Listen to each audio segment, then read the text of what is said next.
B'Shem Hashem Na'aseh V'Natzliach. Welcome.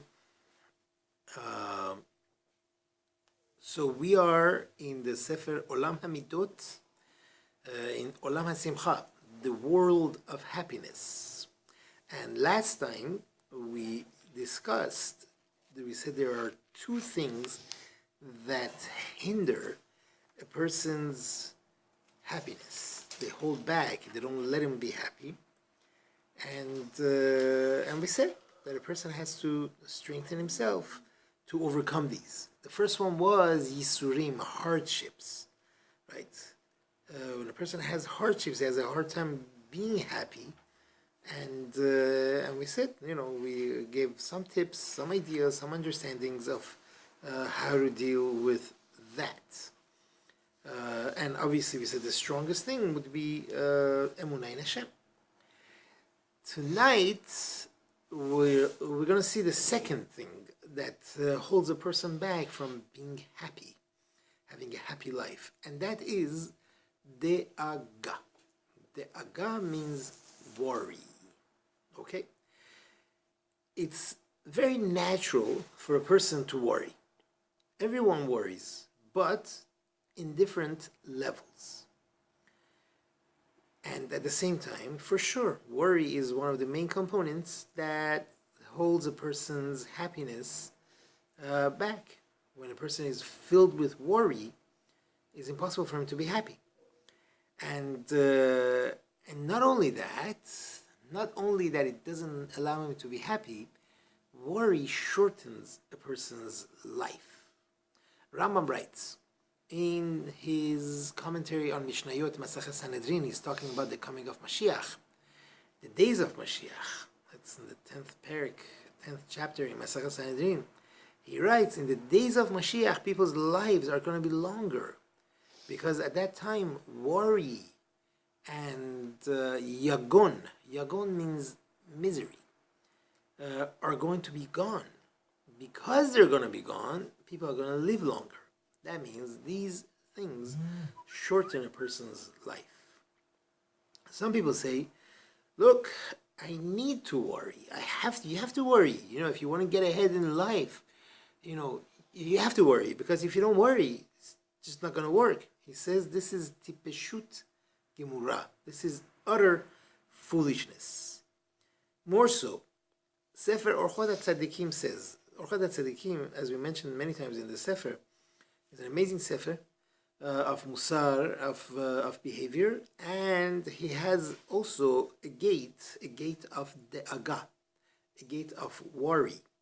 And he writes, Hadoeg al olam hazeh, one who is worried about worldly things, to achieve anything, hu megune me'od, this is very ugly, it's horrible.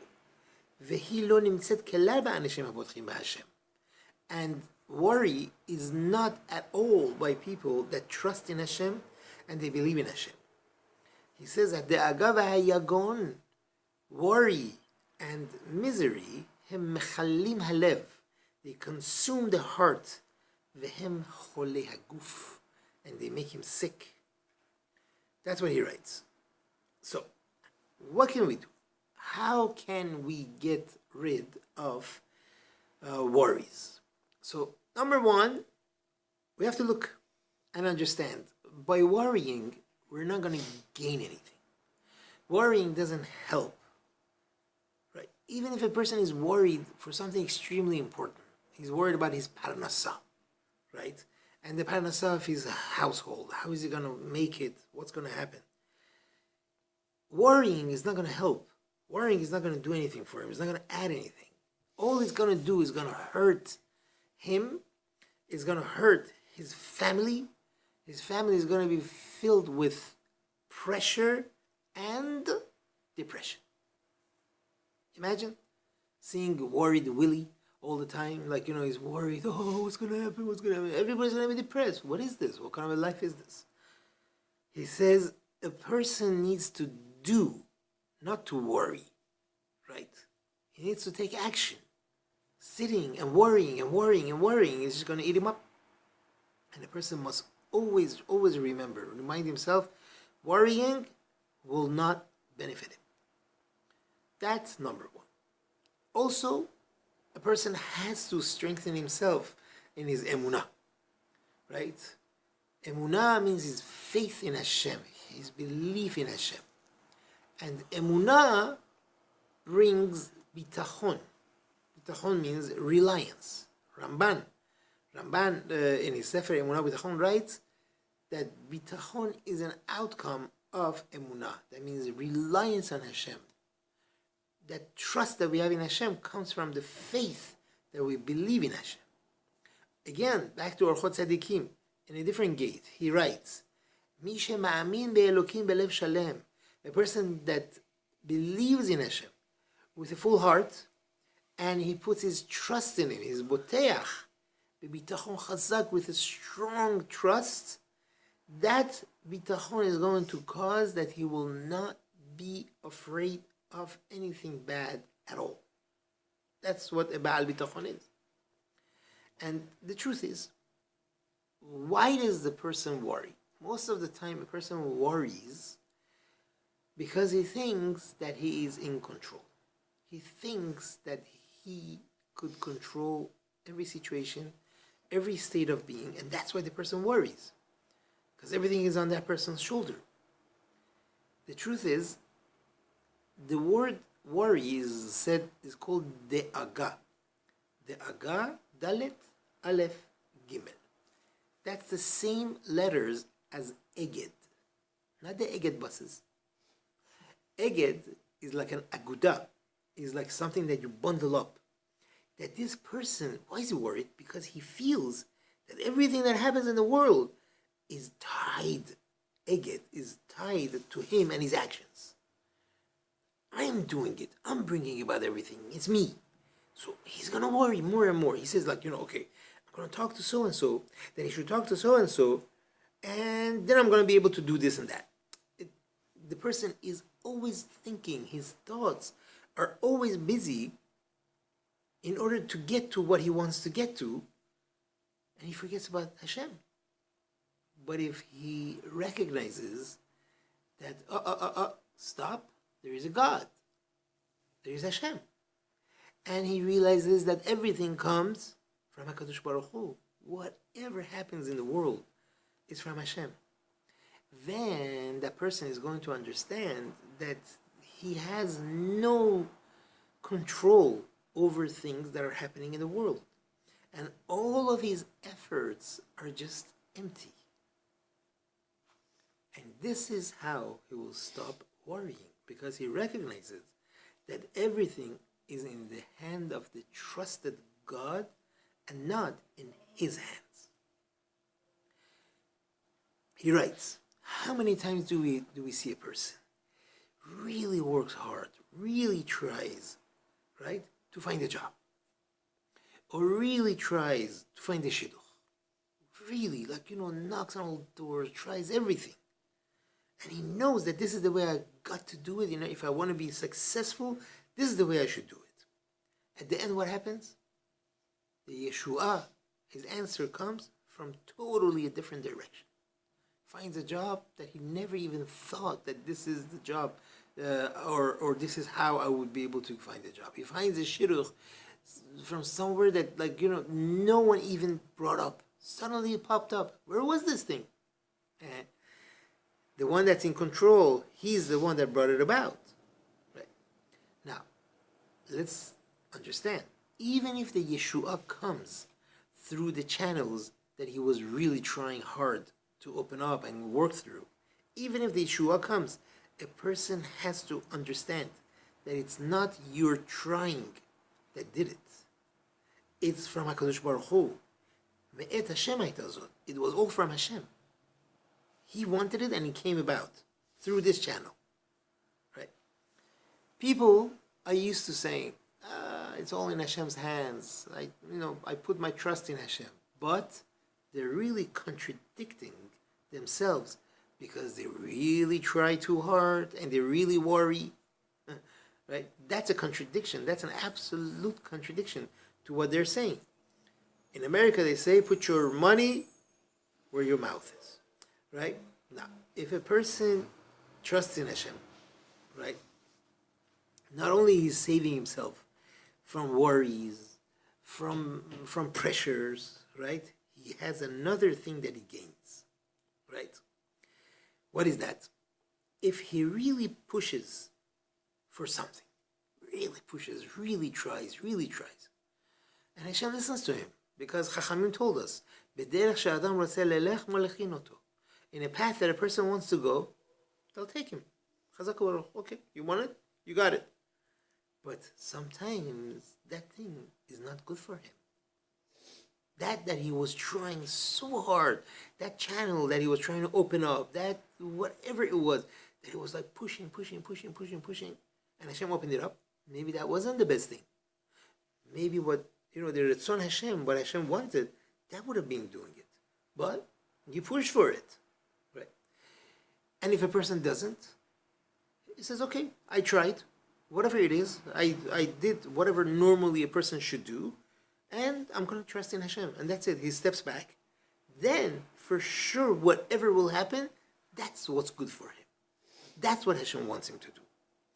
Pasuk says, Baruch HaGever, Asher Yiftach BaHashem, V'haya Hashem Yiftacho. Where is this Pasuk? In Birkat HaMazon. Very good. It's from Pasuk in Yirmiyah. So it says, blessed, Baruch HaGever, a person is blessed, that he trusts in Hashem, and Hashem is his trust. Why is it repeated twice? Just say, Baruch HaGever, Asher Yiftach BaHashem. Blessed is a person that trusts in Hashem. Chazak Baruch. What do you need the rest of the Pasuk for? Writes the Metzudat David, that the way you will put your trust in Hashem, this is how much Hashem is going to be what you rely on. And He's going to help you. Right? As much as you trust in Hashem, that's how much Hashem is going to give you.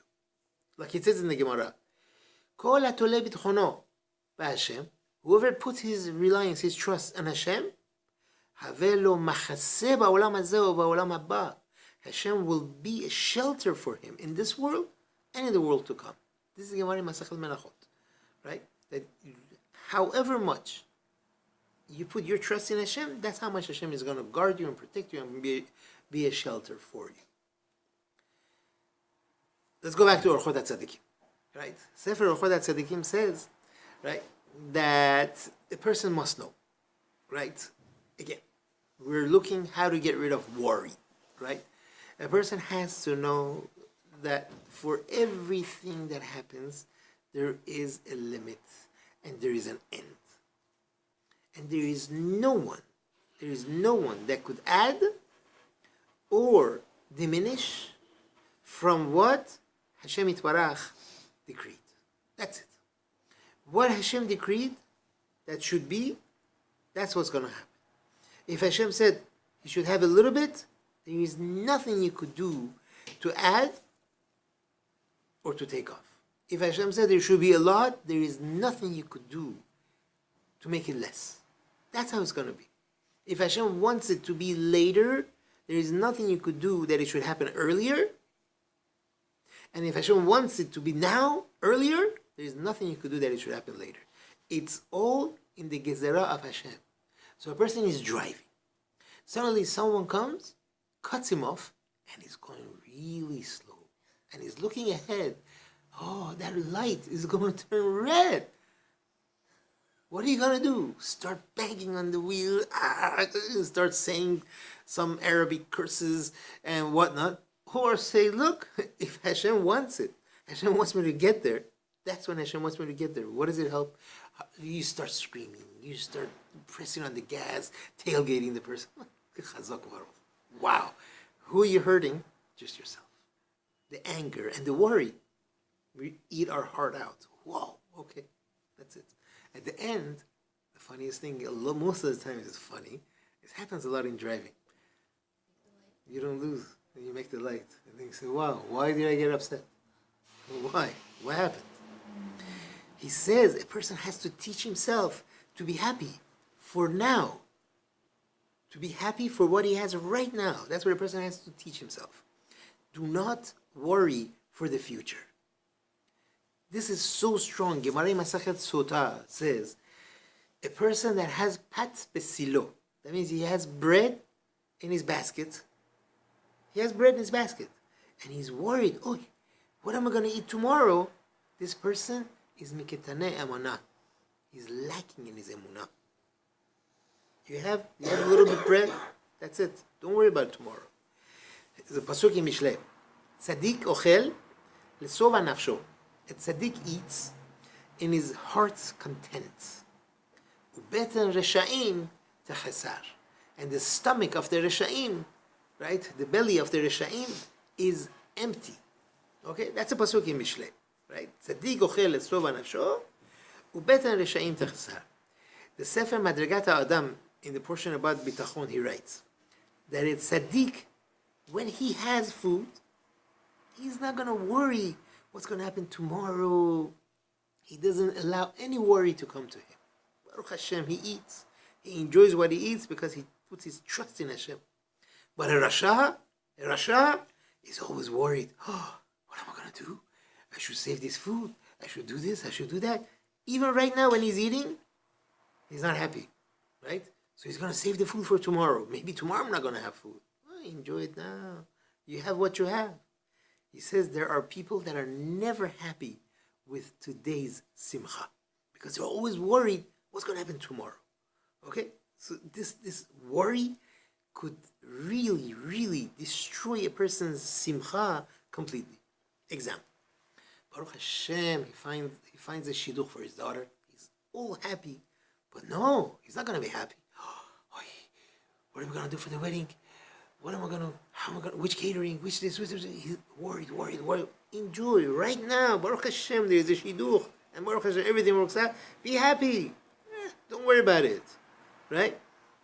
Everything's going to be fine. Another example. These days, everybody is worried in the weddings for the pictures. Pictures have to be perfect. Right? Sometimes these pictures are really holding back your simcha. They're not letting you be happy because it has to be this, it has to be that. Okay, pictures are beautiful. They're very nice. What's the idea of pictures? To remember how beautiful the wedding was. But if the wedding, you're going to make it not so happy, right? then what are the pictures going to help? Someone invites his children, his family over for Shabbat. And if the whole time they're worried, oh, I gotta make sure the house is clean, the house is neat and everything, you're not going to enjoy Shabbat. And you know something? All your guests, all your kids and grandchildren are going to realize this. So they see it on you because you're moving around cleaning the whole house instead of sitting with them, enjoying the moment, enjoying Shabbat, not to think about the house. Yeah, later, we'll take care of it. No big deal. People forget to have simcha right now because they're worried for other things. He says there was a big Adam Gadol, he told this to his students later. In the middle of his son's wedding, caterer comes and gave him an added exuberant amount of money because of something that they didn't make up even. They didn't talk about before the wedding, and the caterer decided, no, you got to pay me this much money. He sat down and he thought to himself, what will it help if I worry now and ruin my simcha? Tonight is a simcha that I have, Baruch Hashem. My son is getting married. I will not allow this worry to come to my heart now. I'm going to be besimcha tonight, and that's it. The person has to appreciate what he has right now, and not to always be worried for little things. I hear from this Hasidic Rebbe that he was always happy. His family asked him, how? There's so much, and he was taking care of so many orphans, so many families in need, his own family, he had sick children and everything. His wife asked him, you're not worried? He says, I am worried. I set a limit. I'm going to worry about this for 30 seconds. I'm going to worry about this for 1 minute, and that's it. Yes, I do worry, but there's a limit. The rest of the time, we have to be davek b'Hashem. The rest of the time, we have to attach ourselves to HaKadosh Baruch. That's how it is. Worrying is not going to help. Now, he says there are kosher worries. There are times that we should be worried, right? There's a pasuk.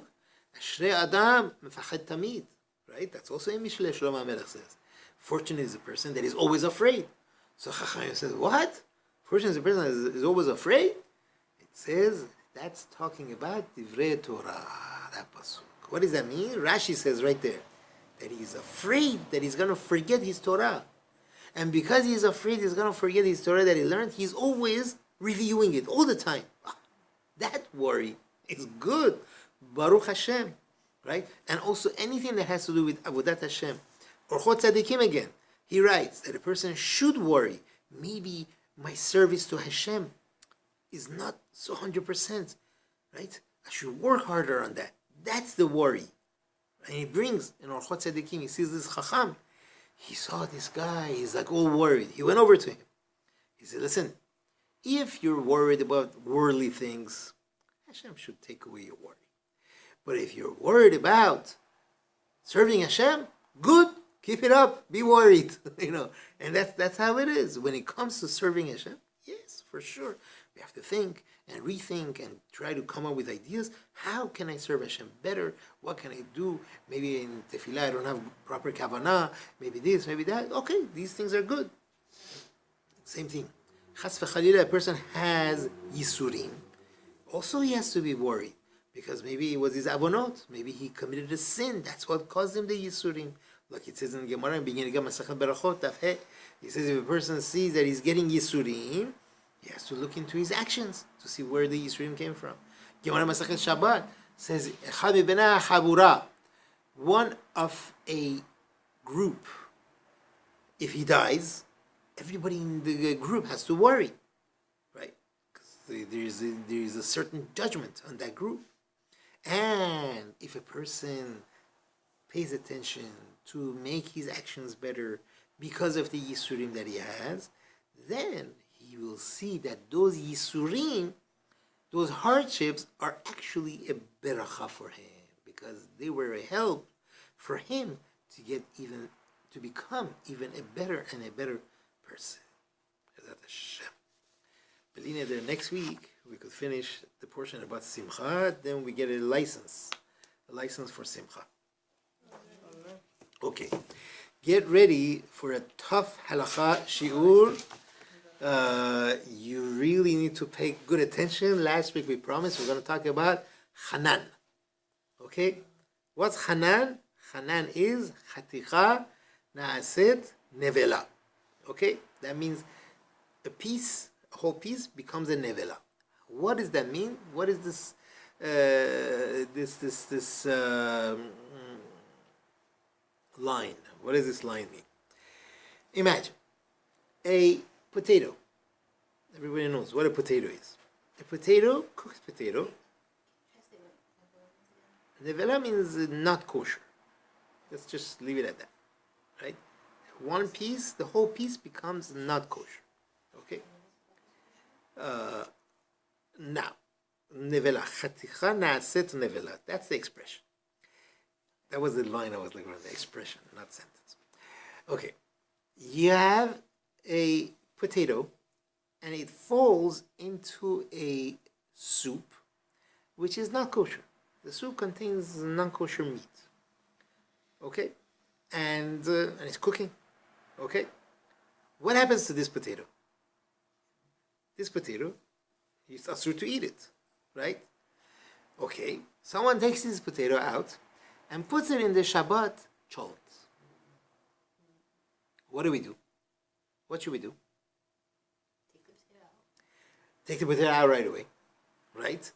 And you need to measure, right? 60 of the potato, or of how much of that soup got absorbed in the potato. Which one? You measure, obviously, the whole potato. Potato is a potato. What do you want from the potato? The potato is okay. Potato is not ma'achal asur. It's not non-kosher food. It's just a potato that absorbed from the soup. So you need to figure out how much things were absorbed into the potato, and you figure out, is there 60 times as much as that in the cholent? And you could eat the cholent.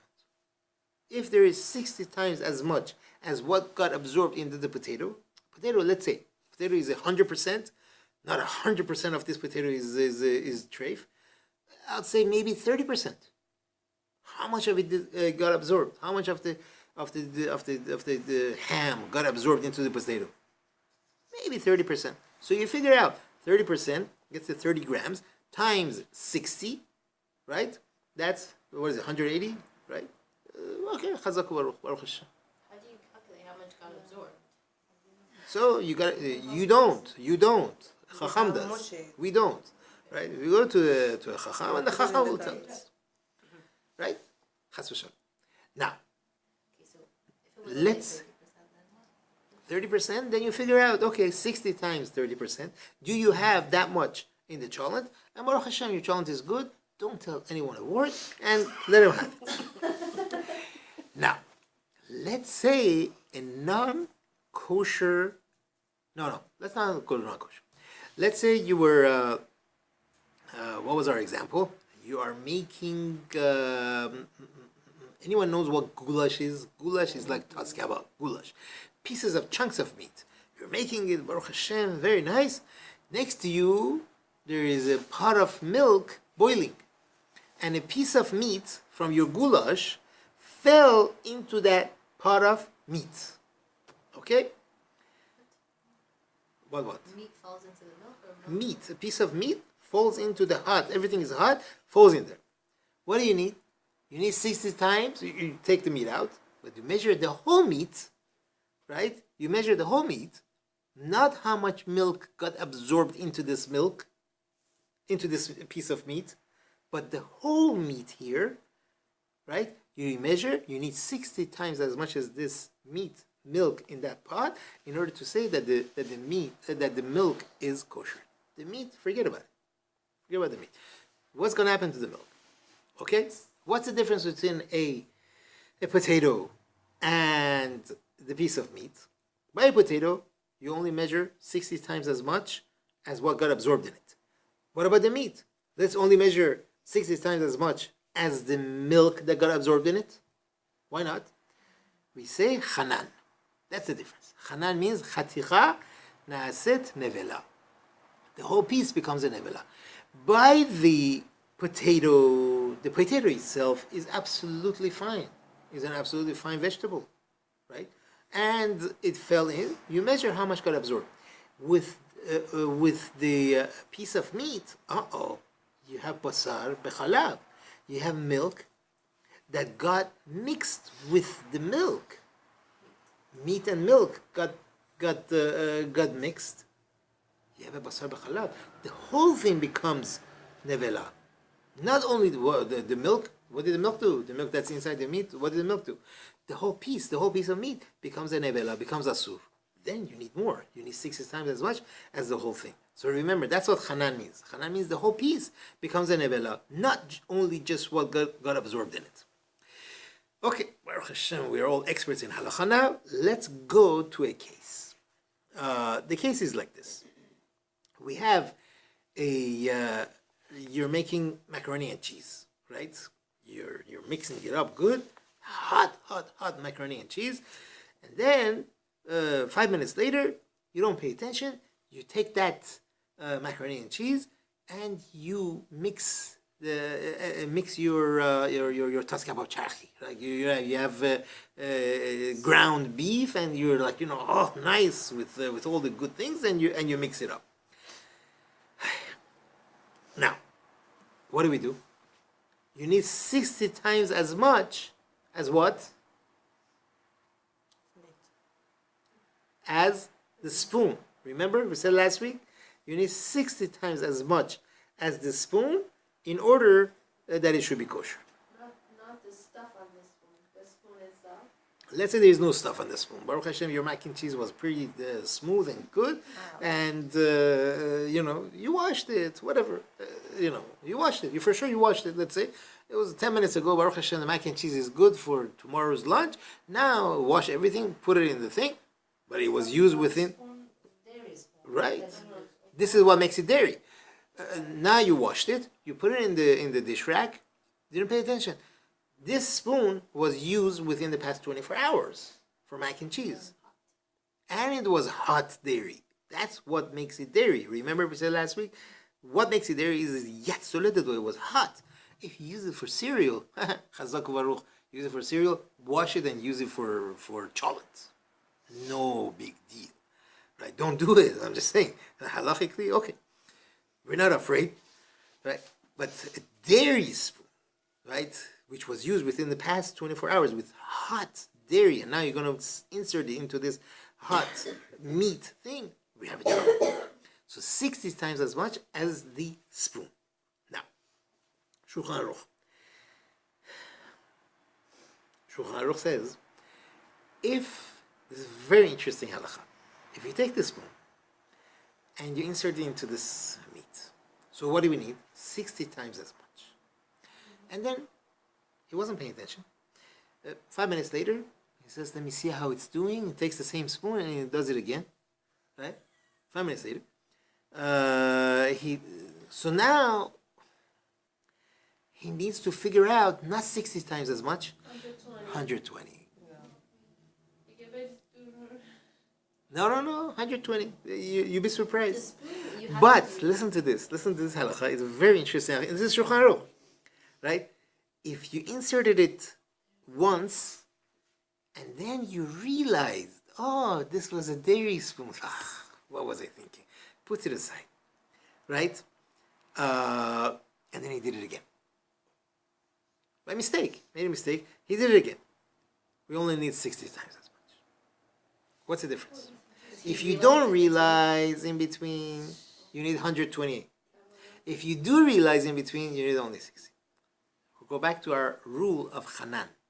Chaticha na'aseh nevela. The first time you inserted the spoon in there, what was it? You had the ta'am. You have a taste of milk in this spoon.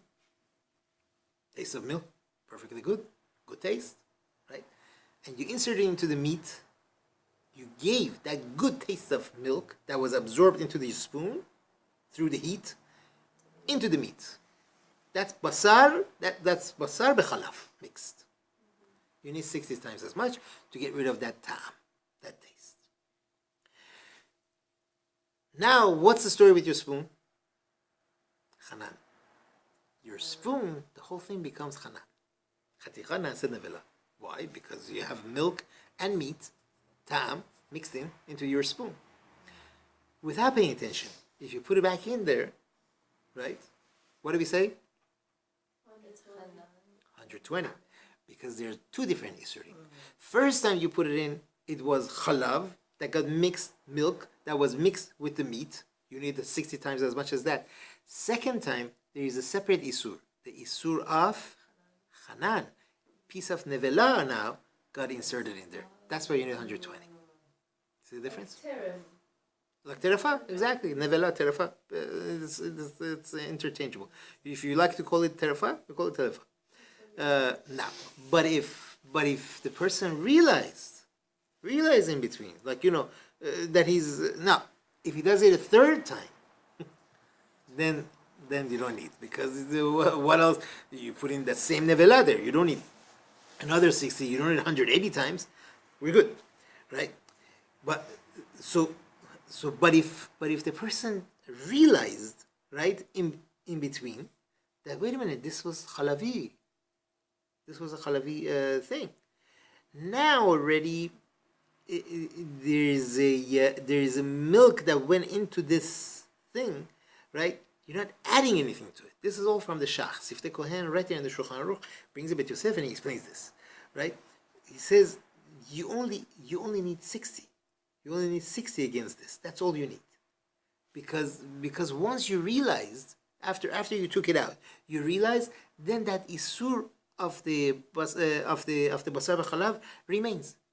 Your recognition, now that you put it back in there again, that's fine, as long as you because the 60 was mevatel everything. That 60 was mevatel everything. So now you put it back in again, right? Now that you realized, you put it back in again, you're good to go. That 60 already did the job. It was mevatel it, and that's why it's fine. So it gets a little complicated, but I'm saying again, most of us at home, we're not going to do this. I'm assuming most of us will probably throw everything out, but it's good for us to be familiar with this concept. The concept is called Hanan. Chaticha, it has applications in basar b'chalav. In other things, it doesn't have an application so much. In basar b'chalav, in meat and milk, because the whole thing becomes now one piece of isur, one piece of nevela,